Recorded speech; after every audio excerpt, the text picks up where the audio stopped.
สบายดีทุกคนวันนี้มีเวลาน้อยนึงก็เลยลงมาสวนแต่งอยู่หน้าบ้านนี่แหละเนาะพอดีเราเก็บมักแต่งอันมีของเอื้อยแล้วหันมันอย่างก็มันห้วยแล้วเนาะอันนี้เป็นของน้องเพิ่นพอดีของเราอันหาก็ได้เก็บนะของเรามันมีมักอันแนวพันธุ์น้อยกับแนวพันธุ์ใหญ่นะอันนี้เราเลยบอกมาเอาไปกินเนาะอันนี้โบอันเก่งใจกับเจ้าอันก็จะโบเอาเงินนำจากเถื่อนะก็เลยแบบว่าอันเสียเอาน้อยเดียวเนาะเสียเอาเต็มหน่วยน้อย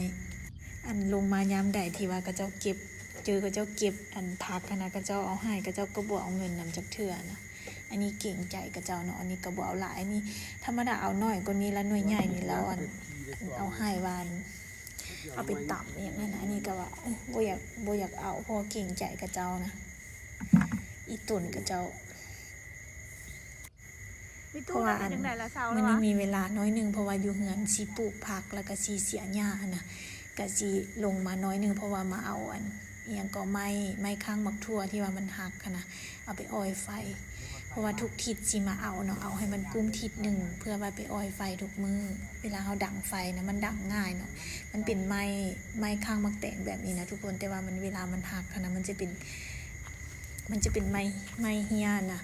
มันก็เลยดังไฟง่ายๆออยไฟได้ดีเนาะอัน10,000ราคาอยู่หน้าสวน60,000เนาะตอนของเอื้อยแล้วปลูกคัน80,000อันนี้มันลงแล้วเนาะแล้วว่ามันถึกช่วงที่ว่ามันถึกละแต่เฮาบ่ฮู้ว่าอยู่ตลาดโลเท่าใดเนาะก็สิโลประมาณ15,000 12,000ประมาณนั้นที่บอกบ่ค่อยได้ซื้อมักแตงดนๆเพิ่นเอาให้แบบว่ามันกุ้มประมาณทิศนึงพุ่นน่ะเราเอาให้แต่ละเทื่อทิศ2ทิศพุ่นน่ะอาจอยู่ใกล้ๆอยู่หน้าบ้านยังบ่ได้ลงไปทุกคนบ่ค่อยมีเวลาเพราะเฮาพักเสาร์อาทิตย์อยู่เฮือนก็มันมีอันเฮ็ดเนี่ยนะซักเครื่องเมียนเฮือนเสาร์อาทิตย์ก็ได้แบบไปตลาดอีหยังเกี่ยมของกินไว้แบบคันไปซื้อซีนแห้งก็สิเฮ็ดซีนแห้งเฮ็ดปลาแห้งอีหยังสินะมันก็เลยแบบค่อนข้างจะยากหน่อยนึงก็บ่ค่อยได้ลงมาอันนี้สวนก็เจ้าช่วงนี้ก็จะปลูกผักบัวเนาะเพราะว่ามาโลสวนมักแตงแล้วก็สิพาโลเบิ่งมื้อนี้แหละคิดว่ามักเพชรของเอื้อยเราเริ่มเก็บแล้วนะบ่ทันสุกทุกคนแต่ว่าหน่วยดกหน่วยดกแท้ดกว่าจนง่าสิหักเนาะมักเพชรพันธุ์นี้หยังบ่แน่ใจแต่ว่าถามเอื้อยแล้วว่าใส่ปุ๋ยมากว่าแล้วว่าก็บ่ได้ใส่แต่ละบ่ได้ใส่แล้วก็ใส่ขี้ไก่ขี้แกะ